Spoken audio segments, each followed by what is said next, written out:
ಕುಮಾರಸ್ವಾಮಿ ಅವರು ಹಾಗೆ ಡಿ.ಕೆ. ಶಿವಕುಮಾರ್ ಅವರಿಬ್ಬರ ವಾಕ್ ಸಮರ, ಒಬ್ರಿಗೊಬ್ರು ಮಾತುಗಳ ಮುಖಾಂತರ ಟಾಂಗ್ ಕೊಡೋದು ಇದೆಲ್ಲವೂ ಕೂಡ ಹೊಸದೇನಲ್ಲ.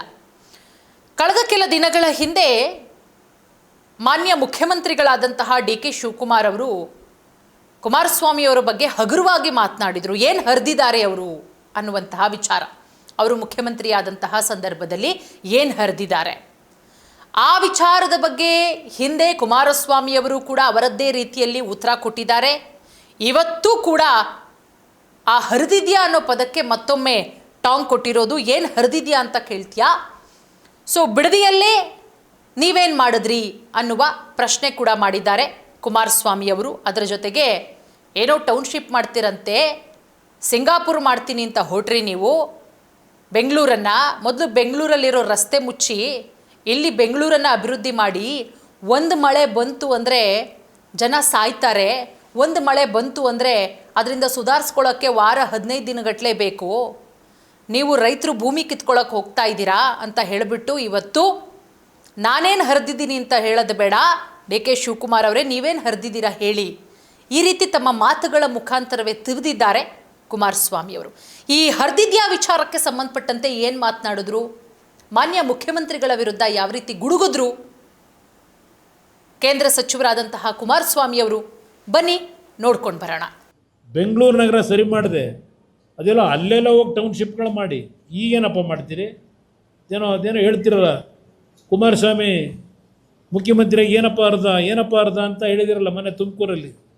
ನೀವು ಅರಿತಿರೋದು ಇದೆಯಾ? ಅರಿಯಕ್ಕೆ ಕೊಟ್ಟಿರೋದು ರೈತರನ್ನೆಲ್ಲ ತೆಂಗಿನ ಗಿಡ, ಅಡಿಕೆ ಗಿಡ ಕಣ್ಣಿಗೆ ಕಾಣ್ತಾ ಇಲ್ವಾ ನಿಮಗೆ? ಯಾವ ರೀತಿ ಬದುಕ್ತಾ ಇದ್ದಾರೆ ಜನ ಅಂತ ಹೇಳಿ ಇಲ್ಲಿ ಸಸಿ ನೆಡೋ ಕಾರ್ಯಕ್ರಮ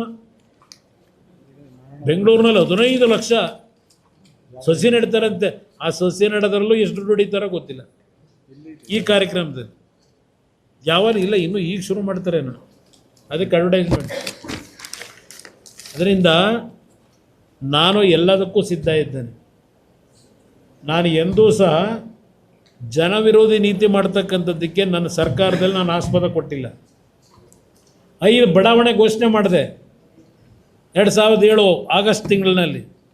ಯಾವೊಂದು ಸ್ವಾತಂತ್ರ್ಯ ದಿನಾಚರಣೆಯಲ್ಲಿ ಶಿವರಾಮ್ ಕಾರಂತ್ ಬಡಾವಣೆ, ಕೆಂಪೇಗೌಡ ಬಡಾವಣೆ, ವಿಶ್ವೇಶ್ವರಯ್ಯ ಬಡಾವಣೆ, ದೇವರಾಜ ಅರಸು ಬಡಾವಣೆ, ಹೀಗೆ ಹೊಸ ಬಡಾವಣೆಗಳನ್ನ ರಚನೆ ಮಾಡಬೇಕು ಅಂತೇಳಿ ತೀರ್ಮಾನ ಮಾಡಿ ಅದು 20 ವರ್ಷ ಆಯಿತು. ಶಿವರಾಮ್ ಕಾರಂತ್ ಬಡಾವಣೆ ಇನ್ನೂ ನೀವು ಮನೆ ಕೊಡಲಿಲ್ಲ. ಕೆಂಪೇಗೌಡ ಬಡಾವಣೆ ಏನಾಗಿದೆ?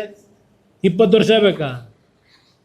ಈಗಿಲ್ಲ ಮಾಡಕ್ಕೆ ಹೊರಟಿದ್ದೀರಲ್ಲ, ಮೊದಲು ರೆಡಿ ಮಾಡಿರೋದನ್ನ ಸರಿಪಡಿಸ್ಕೊಳ್ರಪ್ಪ. ಎಸ್, ಕುಮಾರಸ್ವಾಮಿ ಅವರ ಮಾತನ್ನ ಕೇಳಿಸ್ಕೊಂಡ್ರಲ್ಲ. ನೀವು ಬಿಡದಿ ಟೌನ್ಶಿಪ್ ಅನ್ನ ಮಾಡೇ ತೀರ್ತೀನಿ ಅಂತ ಹೊರಟಿದ್ದೀರಾ ಡಿ.ಕೆ. ಶಿವಕುಮಾರ್ ಅವರೇ. ಬೆಂಗಳೂರು ನಗರವನ್ನು ಸರಿ ಮಾಡಿ, ನಿಮ್ಮ ಯೋಗ್ಯತೆಗೆ ಬೆಂಗಳೂರು ನಗರವನ್ನೇ ಸರಿಪಡಿಸ್ಕೊಳಕ್ಕಾಗ್ತಾ ಇಲ್ಲ, ಇನ್ನೇನು ಟೌನ್ಶಿಪ್ ಮಾಡ್ತೀರಾ ನೀವು? ಒಳಚರಂಡಿ ವ್ಯವಸ್ಥೆ ಮಾಡ್ತಾರಂತೆ. ಅಪ್ಪ, ಮೊದಲು ನೀನು ಒಳಚರಂಡಿ ವ್ಯವಸ್ಥೆ ಮಾಡಿರಂತೆ, ಬೆಂಗಳೂರಲ್ಲಿರೋ ವ್ಯವಸ್ಥೆನ ಸರಿ ಮಾಡಿಸ್ಕೊಳ್ಳಿ ಅಂತ ಹೇಳಿ ಡಿ.ಕೆ. ಶಿವಕುಮಾರ್ ಅವರಿಗೆ ಮಾತಿನ ಮುಖಾಂತರವೇ ತಿವಿದಿದ್ದಾರೆ. ಏನೋ ಬೆಂಗಳೂರನ್ನು ಸಿಂಗಾಪುರ್ ಮಾಡ್ತೀವಿ ಅಂತ ಹೇಳಿದ್ರಲ್ಲ. ಸೊ ಇವತ್ತು ಸಾಕಷ್ಟು ಪ್ರದೇಶಗಳಲ್ಲಿ 1 ಗಂಟೆ ಮಳೆ ಬಂತು ಅಂತ ಹೇಳಿದ್ರೇ ಬೆಂಗಳೂರಿಗರಿಗೆ ಆಗಲ್ಲ, ಇನ್ನೇನು ನೀವು ಸಿಂಗಾಪುರ್ ಮಾಡ್ತೀರಾ? ಮಂಡಿ ಉದ್ದ ನೀರು ಬಂದು ನಿಂತ್ಕೊಂಡು ಜನ ಸಾಯಬೇಕಾದಂತಹ ಪರಿಸ್ಥಿತಿ. ಸೊ ಹಾಗಾಗಿ ಅದ್ಯಾವುದೋ ಸಾಯಿ ಲೇಔಟ್ ಅಂತಿದೆಯಲ್ಲ, ಅಲ್ಲಿ 1 ಗಂಟೆ ಮಳೆ ಬಂತು ಅಂದರೆ ಜನ ಹೋಟೆಲ್ಗಳಿಗೆ ಹೋಗಿ ಆಶ್ರಯ ಪಡ್ಕೊಳ್ಬೇಕಾದಂತಹ ಸಂದರ್ಭ ಬರುತ್ತೆ. ಸೊ ಮೊದಲು ಬೆಂಗಳೂರನ್ನು ಸರಿ ಮಾಡಿ, ನಾನು ಏನು ಹರಿದಿದ್ದೀನಿ ಅಂತ ಕೇಳೋದಲ್ಲ, ನೀವೇನು ಹರಿತೀರಾ ಅನ್ನೋ ಮಾತಿನಲ್ಲೇ ಮಾತಾಡಿದ್ದಾರೆ ಇವತ್ತು ಕುಮಾರಸ್ವಾಮಿ ಅವರು. ಟೌನ್ಶಿಪ್ ಮಾಡಿ ಈಗೇನು ಮಾಡ್ತೀರಾ? ಕುಮಾರಸ್ವಾಮಿ ಅವರು ಮುಖ್ಯಮಂತ್ರಿಯಾಗಿ ಏನಪ್ಪ ಅನ್ನುವಂತಹ ಮಾತುಗಳನ್ನು ಕೂಡ ನೀವು ಆಡಿದ್ರಿ. ಸೊ ಹಾಗಾಗಿ ಮೊನ್ನೆ ನೀವು ತುಮಕೂರಲ್ಲಿ ಏನು ಹರಿತಿರೋದಿದೆಯಾ ಸೊ ಅನ್ನುವಂತಹ ಮಾತಲ್ಲಿ ಟಾಂಗ್ ಕೊಟ್ಟಿದ್ದಾರೆ ಕುಮಾರಸ್ವಾಮಿ ಅವರು.